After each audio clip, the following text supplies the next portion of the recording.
And go for it, Paul. Testing, testing. Today on Quality Time with Family Ties, we learn about the only kind of ship you never have to disembark. Friendship. Hey everybody, welcome to Quality Time with Family Ties. I am one of your hosts, Scott Jones. Joining me as always, Mr. Paul Packler. Paul, how's it going? How does it look like I'm going? It looks great. Paul is currently getting into costume to look like one of our main characters today. We're gonna have to get a screen grab of this. You're gonna want to go on YouTube, folks. You're gonna want. Oh, that's good. Yeah. I like that so far. Now, I want to do like a two-sided shot of you and the character Arlene. I think that would look awesome. We're gonna have to get Fanboy Comics on this because that's beyond me. Are you going here alone for a reason? Is there a reason you're? I like it. I just like it. I just wanted to see how long I could go. It's just that's interesting for somebody who's say over the age of 25. Oh shit! Oh man! It's just an interesting choice. Are you riding a skateboard too, Paul? I saw 3 people that had to have been in their late 20s with skateboards on the subway coming home. 2 guys and a girl. One guy had man buns. The other guy had white dreadlocks, and then the girl looked like a model. And I was like, "Girl, you got to get out of this relationship. Get out! Get out!" Oh, Corey, how's it going with you? Everything is wonderful, just wonderful. Except we're having horrible heat here, Paul. Did you know that? Yeah. Oh no, I'm wearing a hooded sweatshirt right now. It's about 100 with humidity. We don't usually get the humidity. Holy shit, that's crazy. And it's been about 3-4 days now, and they're expecting it, I think, a little cooler tomorrow, and then better the next day. So. Good God. Mm-hmm. Yeah, it's bad. So I'm sitting in front of an air conditioner as usual. Right. Yeah. Scott, how are you doing? I'm hanging in there with this heat, but I'm with Corey, and yeah. There you go, with a white background. Check out the YouTube page. We have to get good lighting for the. There you go. Yeah. Wait, no, because she's wearing glasses. She's also wearing glasses. Yeah, you got the glasses. If you had a little bit more buck teeth, Paul, it'd be perfect. We found your Halloween costume. And Paul is trying to give us buck teeth right now. That's great. There you go. So now that'll be good for the photo. Unbelievable. Well, guys, if you listen to last week's episode, we've been going through some very dark times here at Quality Time. We were in the trenches last week. Paul threatened to punch me in the face. I listened back to that a couple times, and it never got less funny. I love it. You know what? You just said it now, and I just started laughing. Well, actually, threatened to punch Scott in the face. I listened back to it too, and we were so angry.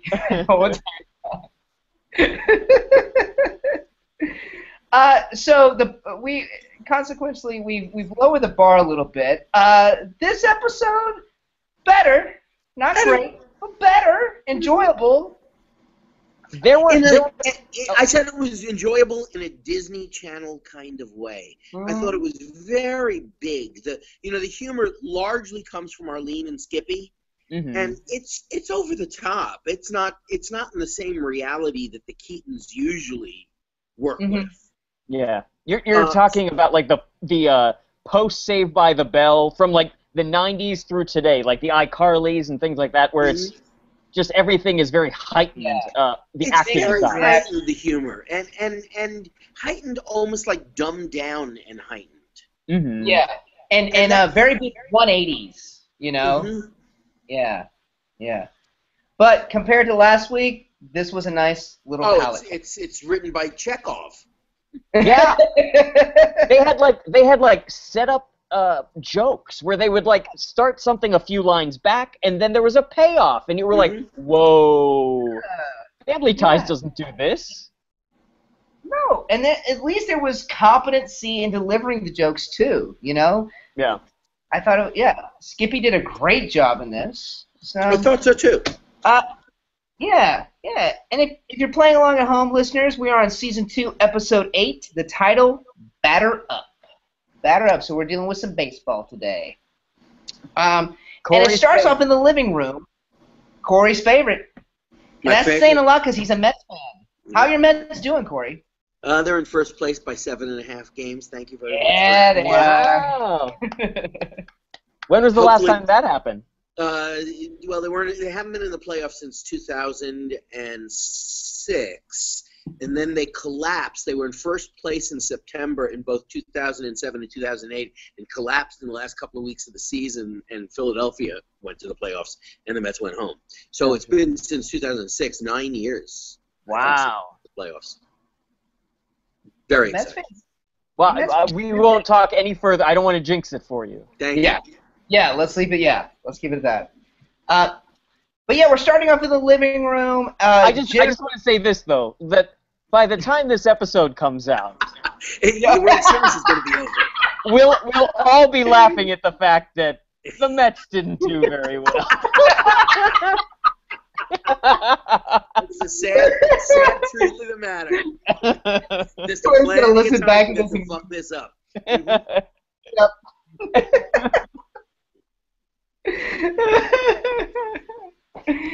So Jennifer comes in and is complaining about the coach of her baseball team. The coach is really hard on them, making do labs, discipline, and it's this big setup because guess who's their coach? And then she's like, we're not even allowed to speak during practice. Yeah.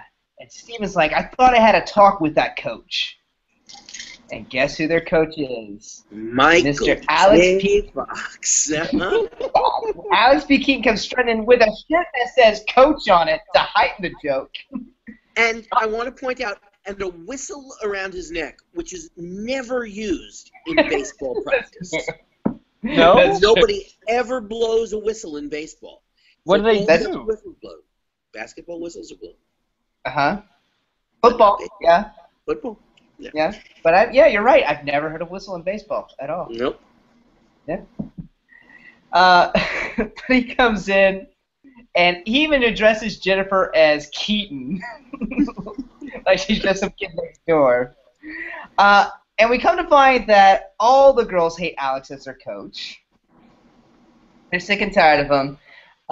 There's a great line of when he's trying to explain himself to Steven, it's like, they come in as young girls. They leave as men. It reminded me of, because at first I was like, oh my god, who the hell's going to let a 17-year-old kid coach a bunch of third graders? But there's a really funny essay in one of Chuck Klosterman's books. It's the book is called Sex, Drugs, and Cocoa Puffs, and in it he talks about growing up in Fargo, North Dakota, and coaching a boys' 8-year-old team, and how he would make them run laps and do all kinds of crazy advanced baseball techniques. He was doing isometrics with kids, and he got fired because he was just such a pretentious asshole as a 17-year-old. Corey, you would love this. It's hilarious. It's a great essay. Is that the one where he talks about why soccer will never be an American sport? That's how he starts it. Yeah, it's really great. It's about 10 years old, the essay at this point. Yeah, that is a great essay. Mm. And we get Skippy back. Skippy's kind of the assistant coach to Alex a little bit. Yeah. Yeah. They never label it, but yeah, we get the impression he's the assistant coach. And it's the first time it's welcome back, Skippy. He hasn't been with us the whole second season so far. Yeah, he's finally back. How many appearances has he made thus far? Was it 1 or 2 in the first season? I thought it was 2 or 3, wasn't it? I think it's 3. Mm-hmm. I think it's 3. Not many though. He definitely came in after the first 13, when they did the next batch of season 1. Yeah, sure, they got a new budget for the back 9 or whatever it was. Right. Yeah. But yeah, this is his first entrance back, and it's a great entrance because he's exhausted from carrying all the sports equipment back into the house. And Jennifer proves him, kind of shows him up, grabs the equipment really easily, showing what a wuss Skippy is. We say that, but at the same time, Alex has apparently been feeding the girls steroids. Oh, yeah, I got yeah.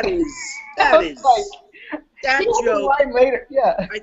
only in retrospect, because steroids have become such a big hot-button topic, especially in baseball. Right. The joke seems almost out of proportion for 1982, because, they've been doing steroids shit for years and years before it became the steroids that now are really bad.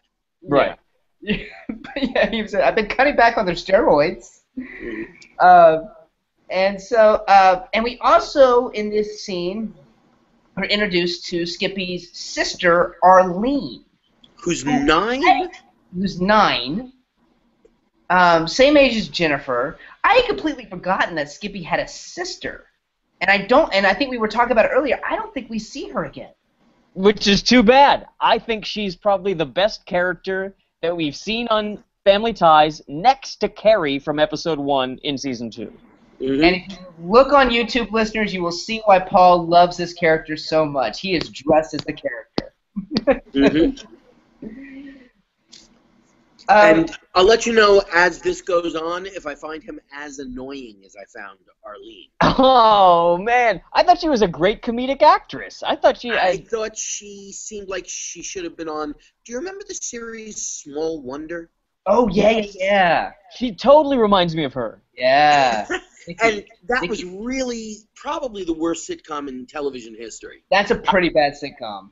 Mm-hmm. Yeah. Was that the one where she was a robot, or the one where she could do this and stop time? No, robot. Okay. That sitcom's so bad, I can't believe they haven't tried to remake it. I was in the father in that sitcom was in my fantasy baseball league for quite a few years. Wow, there's so many connections there. That's amazing. Dick Christie, if you're listening, I remember you. You were a nice guy.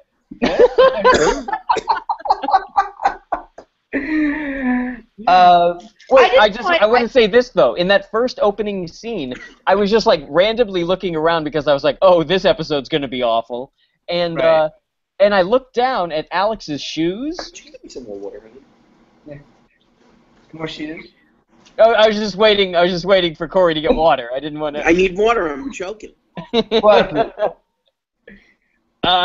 Just that Alex's shoes. He's wearing white Nikes with red swoops, and I'm pretty sure they're the shoes that that Michael J. Fox actually owned and wore when he got Back to the Future.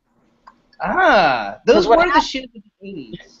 Yeah, because what happened was by the time they shot Back to the Future, when he came on the set, they were like, those are the shoes that we want. We need to get multiple copies of them, so that way, for the duration of the shoot. But Nike had already made them, they were out of print or whatever, and they had to make special order of those shoes. Wow.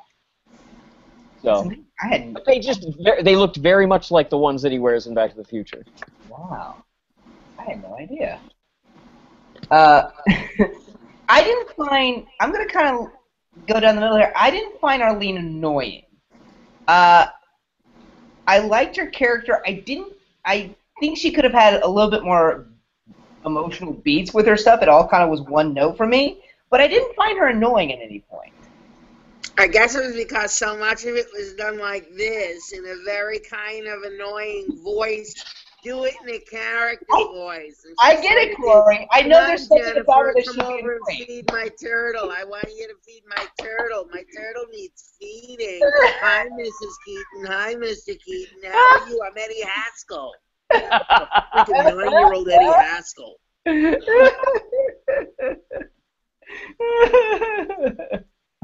But she's so idiosyncratic. That's what's interesting.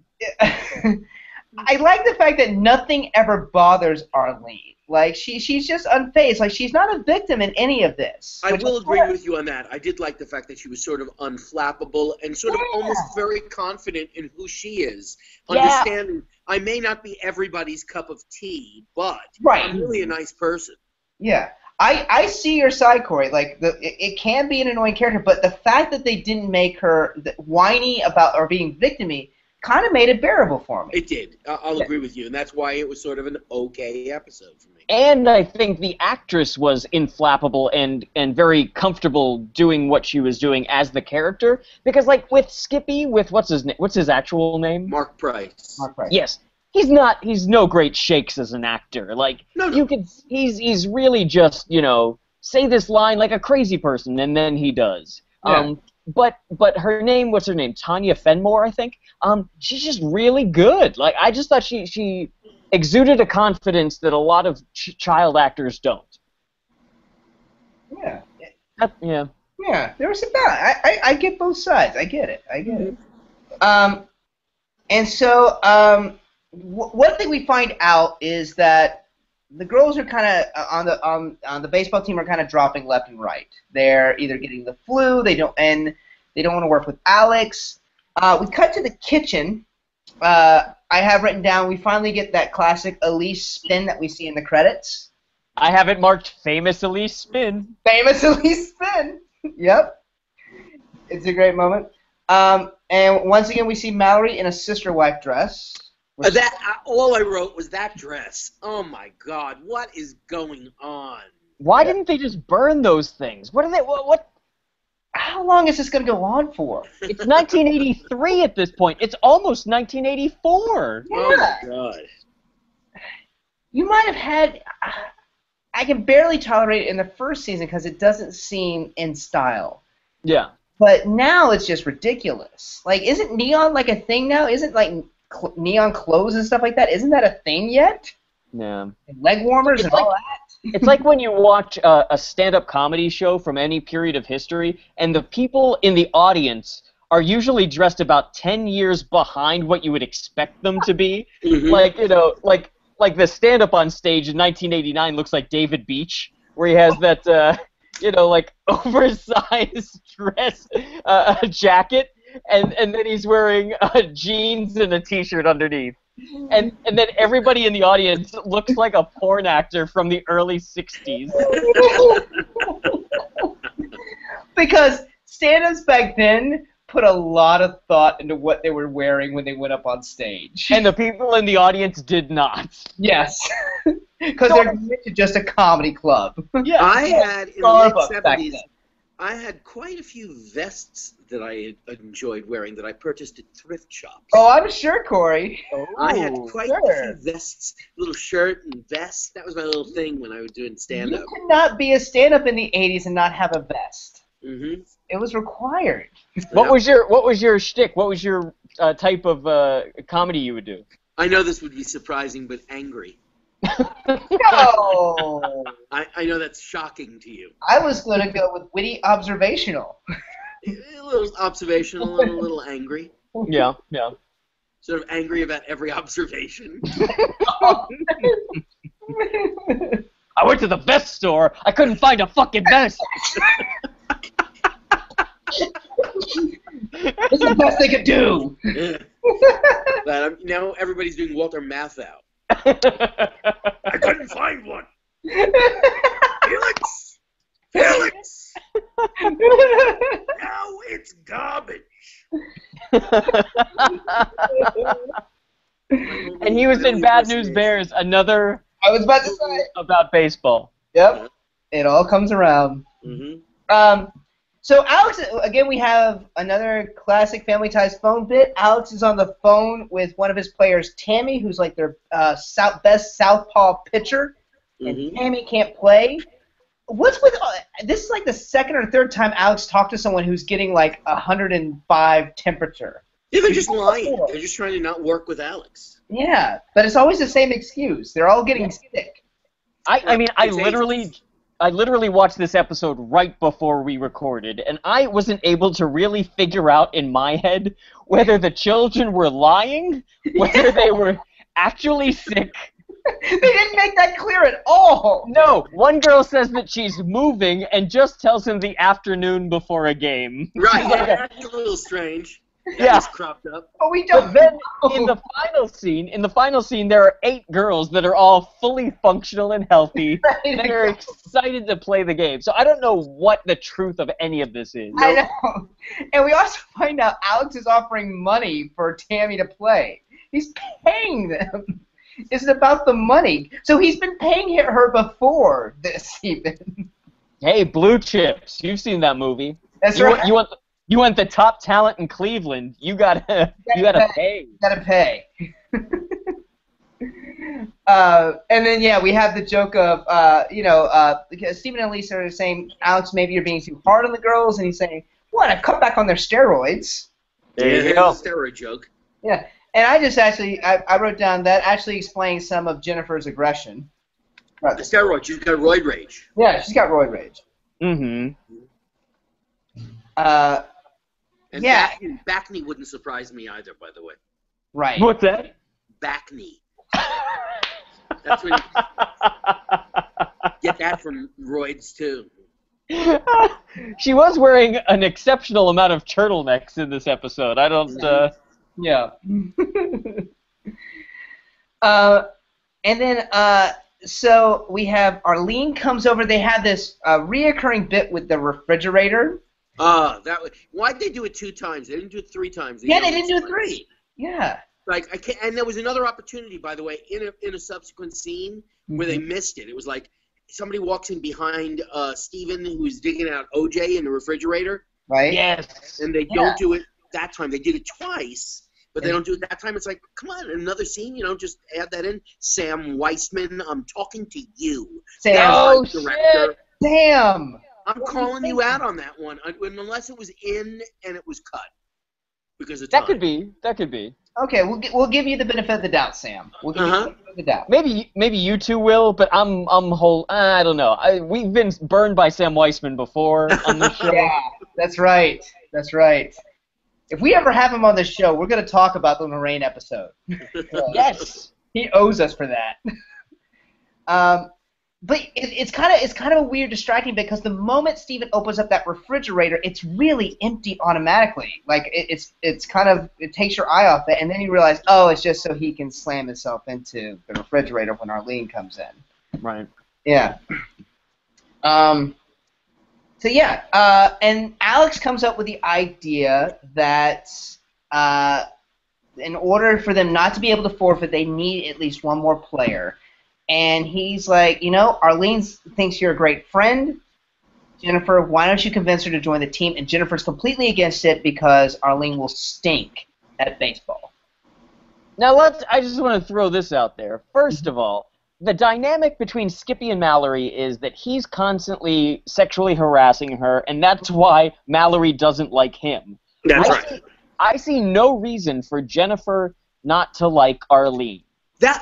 I didn't see that either. They were trying to build that as a parallel, but I don't agree with that at all either. No. Yeah, the Keatons really hate the Handelmans. Yeah. And also, we don't see a lot of any of the Keaton children's friends outside of the family, but I just find it very difficult to believe that Jennifer has any friends. Like, of all the Keatons, I feel like she would be the most friendless and the most in need of Arlene's friendship. You'd think, certainly in the neighborhood, if you're not doing anything, you want somebody to hang out with. Yeah. Mm-hmm. The only thing I can think of, which isn't very well established, that you kind of have to assume is it's at that age where if a kid is a little bit nerdy or different, that they're going to kind of be excluded from the group a little bit. That elementary school peer pressure kind of thing. But it's really not. But I agree with you, Paul. It's not really established that well, and yeah, it doesn't. And Jennifer's not that mean to hate Arlene. Right. So yeah. We also, there's a little detail that we in the scene that's brought up is that Arlene doesn't have a sweater because the Olbeck's dog took it. Yes. And so, I mean, these Olbecks are amazing. Like, I feel like throughout the entire series, they are going to be this amazing plot line that we never get to see. I am fascinated by the Olbecks. Mrs. Olbeck was the one who always heard Stephen and Elise arguing from their bedroom. That's right, across the street on the phone. Marty Olbeck, her son, is the one that was constantly being a peeping Tom to Mallory. Yep. And the Olbeck's dog is terrorizing the neighborhood children.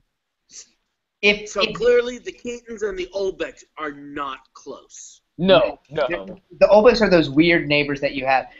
If they never show the Olbecks, let's write a spin-off series about them. Called the Olbecks, yeah. Called the Olbecks.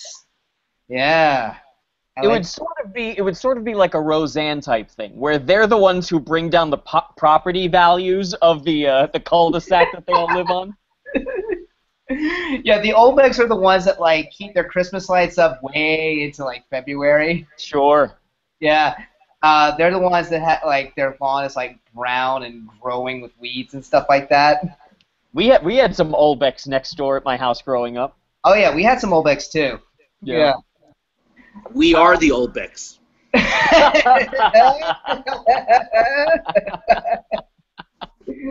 That's not true at all. I've been to your house. Yeah, you keep a very nice lawn, Corey. Thanks. Yeah.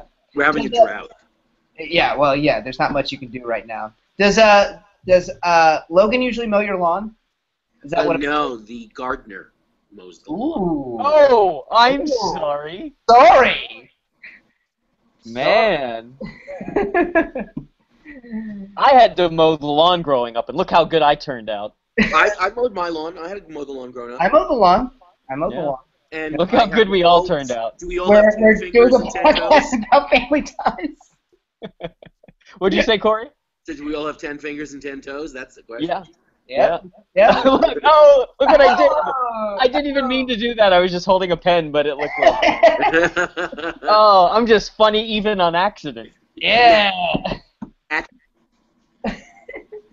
All right, so we cut to the kitchen. There's this weird pancake bit that I don't know why it's there. I'm going to tell you why it's there. Okay. I have a theory on this one. I kind of do too, but go for the episode. The name of the episode is Batter Oh, man. Oh, you're There was a batter joke. They remember that hard batter? He even says the word batter. Yeah. We're talking about baseball and no one makes a batter pun. It was there at some point in time, and I don't think that it's there anymore. That's hilarious. The joke wasn't hilarious, but you coming up and picking that out is hilarious. Yeah. I just felt like that was some writer in the writer's room. It was just one guy that really was pitching for that joke. Yeah. Really Pancake trying to joke. get it in there. Yeah. Like, we gotta have the pancake bit. But I'm glad Alex says cooking is a woman's work. Yeah. And then Steven dresses him down, and then can't really name any of great chefs. And they Which, don't of course, back it up. It's pre-Food Network when now everybody knows the names of celebrity chefs. Mm-hmm. But in those days it was Julia Childs. That was it. Right. Yeah. That was funny. What was I gonna say? The best chefs in the world are men. Chef Boyardee and Yes. Yeah. Chef Boyardee and Uncle Ben and someone else. Duncan Hines. Yeah. Right. And that's what's weird. Yeah, but it's kind of a lame joke because I think it is you're right. It's pre-Food Network because we weren't familiar with names of chefs. Cooking wasn't that big of a thing outside of Julia Childs. But I wager to bet you went to any fancy restaurant in New York at that time, a lot of the chefs would be men. Sure. Mm-hmm. Absolutely. So. You know what it makes me think of too is on Three's Company that the way that Jack sold him, one of the ways that he sold himself as being gay to the landlords and stuff like that was because he was a chef. Like he was going, that it made him more metrosexual to go to cooking school or whatever he was doing, so there is a precedent of that sort of a thing in TV for some reason. Yeah. We have the fridge joke again. There's the second one. This time it's with Alex, right? Alex is going into. Yeah. Yeah, that's the second time into the fridge, right? Yeah. Oh, and back to the pancake thing really quick. Alex, it's like this hard egg shape that plops out of the pan, and Alex says it's because he put too much buckwheat in there. Would that do that? I don't know. Buckwheat's a flour. Yeah, but yeah. Anyway, just something I saw. So Jennifer has made Arlene agree to, or has gotten Arlene to agree to be on the team, and so she's really trying to work and coach Arlene, and she's kind of being as hard as Alex is on the team.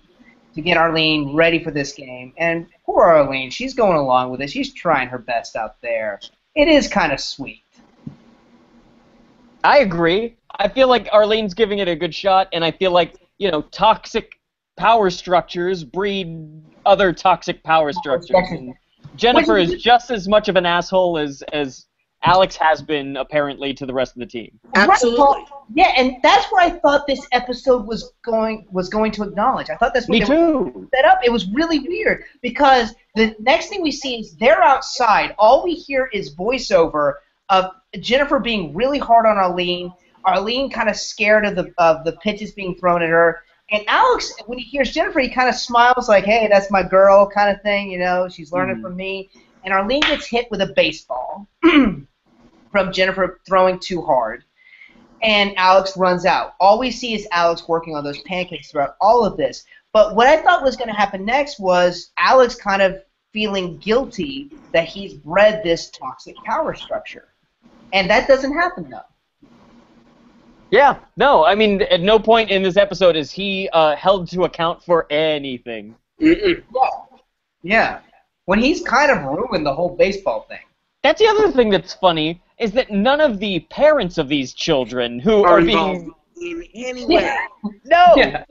They never call to be like, why is this 17-year-old kid such a prick to my child? Yes! And who put him in charge? Why couldn't they find somebody? And you know what? At the beginning, Steven isn't doing shit. He's just sitting on the couch reading. Why isn't he out there? Get his ass outside. Get him yeah. out. Come on, Dad. All right, well, let's take a quick break because this is where the act-out happens in the episode, and then we'll, keep going on this meandering plot line, as it were. So we will be right back. And we're back. All right, so now things are getting fairly serious because from this pitch, Arlene has been put in the hospital.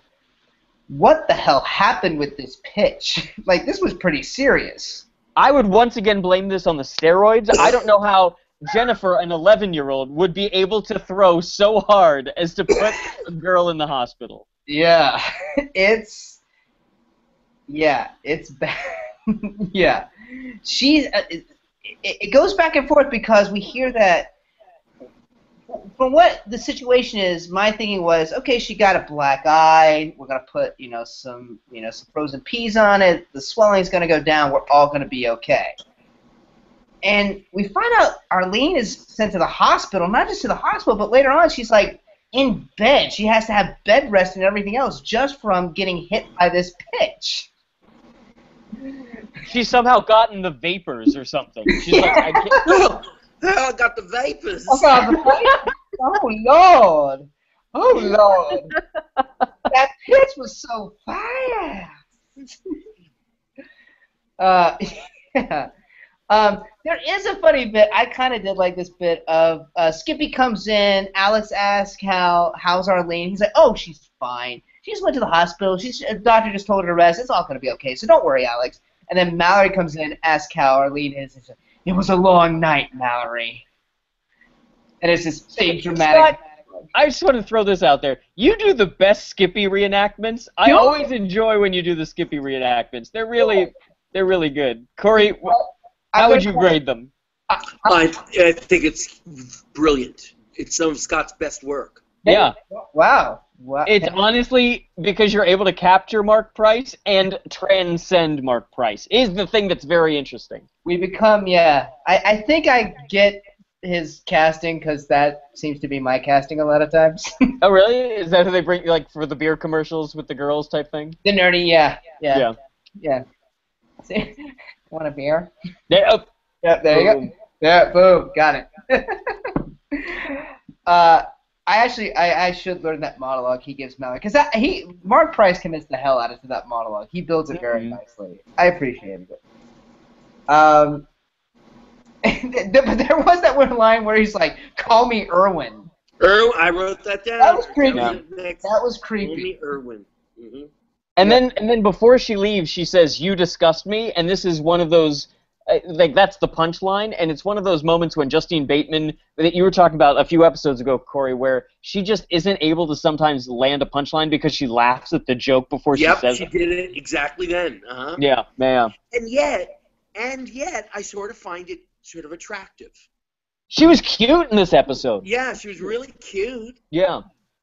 It feels like she tries to do the thing Michael J. Fox does, where it's like this long pause where you see him thinking of his punchline, like, I can't wait to say this to Mallory, like to jab her. Mm-hmm. And Mallory tries to do the same thing, but she's laughing at her own punchline. And so it doesn't hit as hard. So, yeah. It's interesting. You really do start to see a lot of Michael J. Foxisms appear in the other two actors. Yes. The kids, I mean. Yeah, Jennifer and Mallory. Absolutely, I agree with you. Yeah, it's interesting how that happened. They're like, well, this kind of a take works, or maybe the director's telling them to do that, or they're just picking it up organically by being around him. But by this point, it's possible they could have said, "Everybody, be quiet." Michael, how would you say that line? Okay. Yeah, the actor upset is like, just do it like Michael J. Fox. Listen to what Michael said, okay? Yeah. Yep. And finally, after all this time, Steven comes in and he this is that missed opportunity for getting hit into the fridge again. But we've been dancing around it this whole episode. You keep seeing it creeping in the background of a shot. Maybe it's framed over here. But finally, someone grabs motherfucking orange juice. Orange juice! Absolutely. Thank God. They did. They teased us for about 15 minutes. They teased us. Like, no, we're not going to give you the orange juice tonight. And it's like, yep, there you go. It's in the fridge. It's in there. Orange juice glasses. And it was a wonderful usage of it because it was at a moment of pathos. Stephen and Elise are worried about their daughter, and so they're commiserating over 2 glasses of orange juice. I just need to relax for a second and have some orange juice. Yeah. I was so happy when that happened. I thought, that's another reason why this episode's not so bad. They teased us, and then they gave us a little payout here, okay? Yeah.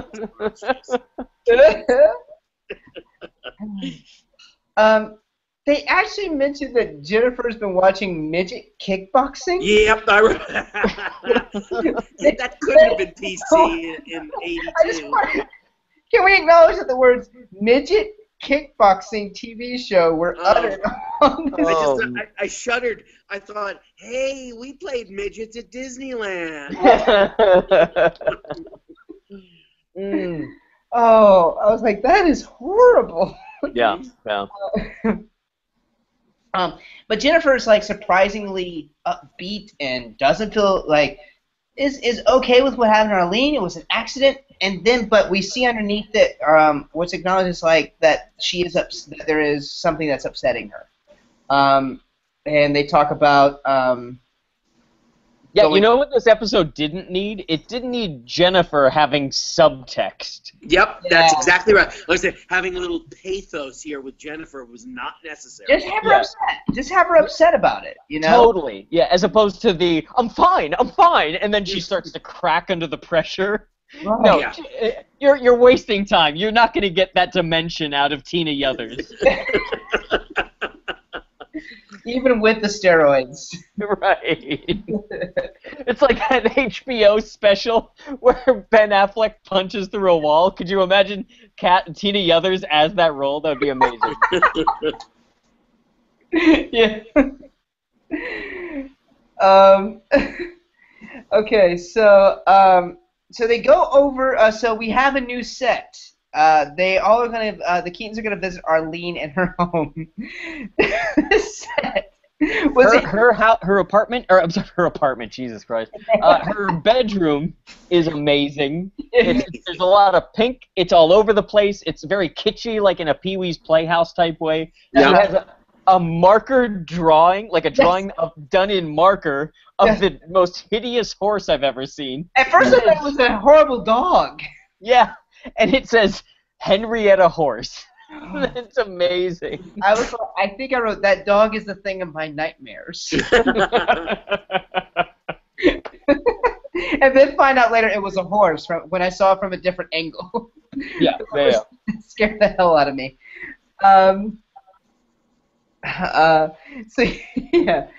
So she's laying in bed. The Keatons come over. Well, before that, Skippy is telling her, to really kind of play it up because Mallory's coming over. He wants to look chivalrous and everything. And he does this creepy thing where, the doctor said Arlene can only have 3 visitors at a time. So Mallory, why don't you and me go outside? Creepy. It was creepy. Very. He really started to get on my nerves in this episode. A little bit, and I want to like Skippy. There's something very lovable at him, but when he does stuff like that, it just, it's creepy. Yeah. And so finally, and Alex delivers the news that it looks like they're probably going to have to forfeit the game because she's down, and. They have to forfeit the game because they only have 3 minutes left in the episode, and they have to wrap stuff up somehow. And we got to build it somehow too. We got to put something on the line, so the game has to forfeit. Yeah. Totally. Yeah. And Jennifer shows up, and they give her a minute alone with Arlene. And again, it's a very awe moment. We're learning a lesson. And we find, and this is where I liked Arlene a lot, Paul. I like the fact that she was just like, I knew the whole time what you were doing. I just wanted to be part of this. There was some independence to that I kind of liked. It was her character was very well written. Annoying. You need to convince me. I'm right there with you. Annoying Corey, yes. Yeah. But yeah. So yeah. And then we're in the living room once again. And Alex is having to deliver the news to the girls that they are going to forfeit. Who aren't sick or are sick or... We don't know how many people were on this team. Yeah. We don't know how many people were sick. Yeah, Noah repopulated the planet with less people than are on this current baseball team. We don't know. And I think I wrote down, how many people do you need for a team to not forfeit? Because this team has a lot of players, apparently. A lot of players. How many players are on, a professional baseball team? 25. Wow. Corey, how many players are on Logan's team? 12, sometimes 13. Okay, if there were at least, 9, 10 girls in there? Mm-hmm. Okay, so I guess maybe they had it looked like they had enough players to be out in the field. That's all I'm saying. I think forfeiting is a little premature at this point. Now I'm fishing for an opportunity here, but did you guys play Little League as kids? No. I did for one year. How did it go? Oh, not well. That's why it was only 1 year. Wow. I would think longer, Corey. How much you love baseball? I would think that would be longer, but. Thankfully, both of my boys, and Logan's still playing baseball and looking forward to playing high school baseball. So I get it through. I get it back through him. So. Okay, you get to live vicariously through him. Yes, that's perfect. That's great. Mm-hmm. That's great. I played for a number of years. You did? Really? Yeah. This is one of those learning a thing about Paul that you would never expect. At the same time, we learned that you went hunting and killed a deer. Exactly. Yes. Wow. So I was usually relegated to the outfield. However, I always wanted to play second base, and at one point I did get to play second base. I made a double play, like someone caught a fly, and then they threw me the ball, and I swiped as this guy who tagged the guy out? Yeah, who used to be my best friend, and at this point he wasn't anymore, and he was running back to the base, and I swiped him out, made the double play, and as we're running, because that was the end of the inning, running back to our dugout, my glove drops off my hand because I had broken my thumb. He had his sliding into my thumb hyperextended it back against this sort of way. So I made the play, and then I had to go to the hospital. Oh, you in a cast? Yeah, kind of like a sling cast thing. It was because it was a weird break, that it wasn't a full cast. But it's the only bone I ever broke, and it was for a double play. Was it totally worth it, Paul? Totally worth it. Oh, yeah. Oh, yeah. Yeah. There's this a little over-the-top bit with Skippy in this scene of him crying profusely. And it doesn't even look like, it's like cartoony crying. Yeah. Mm-hmm. I just wrote that down. But luckily, also, I gotta admit, the girl that makes fun of Arlene. Oh, she's the worst She's actor ever. horrible. How'd they throw her? That had to be a friend of producer. Yeah. There was some acting coach that just said, say the line like this, because it's like she's totally verbatim trying to copy the inflection of a line and not act it. That's true. Yeah. Oh. And she had 2 lines, and it was just like, yeah, definitely like someone who won a contest type acting. It was terrible. She hits, like, she says something, I knew she wasn't going to be good on this team, or something. Like, she hits the word knew, like it's just the worst delivery. Oh, it's horrible. Mm-hmm. Yeah. But luckily, the team is saved because Arlene makes a miraculous recovery and comes over ready to play. God bless her. She was healed. After being bedridden from a pitch. The power of friendship compelled her to the baseball game. Mm-hmm. I have a question. When we were in Arlene's room and she had like the chest in front of her bed that said Arlene, do you think they just named the character Arlene because that was the chest they found? It could be. That was what I thought. I was like, well, we found this Arlene chest. Let's just name the character Arlene. I wouldn't argue against it. It seems like something that they would do. It feels like a very simple solution. Mm-hmm. So yeah, Arlene comes in and is like, the team needs me and I need the team. And they go off and play. And Jennifer has learned the value of friendship because she sticks up for Arlene against the horrible acting girl. Yeah. Yeah. So it was kind of nice to see someone be a worse actor than the others on the show. That's true. It was good. Yeah. And honestly, I feel like I wish Arlene would come back. I really think that she would have an interesting dynamic. She would give Tina Yothers something to do as their friendship would develop in whatever capacity. I would rather have Arlene than Skippy. That's how much I like Arlene to Skippy. Wow. Yeah. That's some strong words you got there. Because you know what? I feel like Mallory could have many different plot lines. She could have tons of stuff to do. You could totally lose Skippy, and Mallory would still have stuff to do. I feel like Arlene would have been better. Yeah, I think I agree with you, Paul. I think it would give a cool relationship with Jennifer. I think because you even kind of saw the buds of it there, like Jennifer having to teach Arlene stuff, and there's comedic stuff there, and you can kind of spin that back and forth a little bit. An opposite attracts friendship type thing too. Yeah, there's some cool. Yeah, there's stuff you could do with that. There is stuff that you could do with that. I agree with you. No. But I still enjoy having Skippy around, even as creepy as he gets. It was nice to have a nice episode again. Yeah, or something that at least felt like a competent sitcom episode. Like, okay, I'm watching a sitcom now that has jokes and delivery and timing. Thanks. even if it was on a Disney level, it still was like I said, the bar has been lowered for us this so much. Yeah.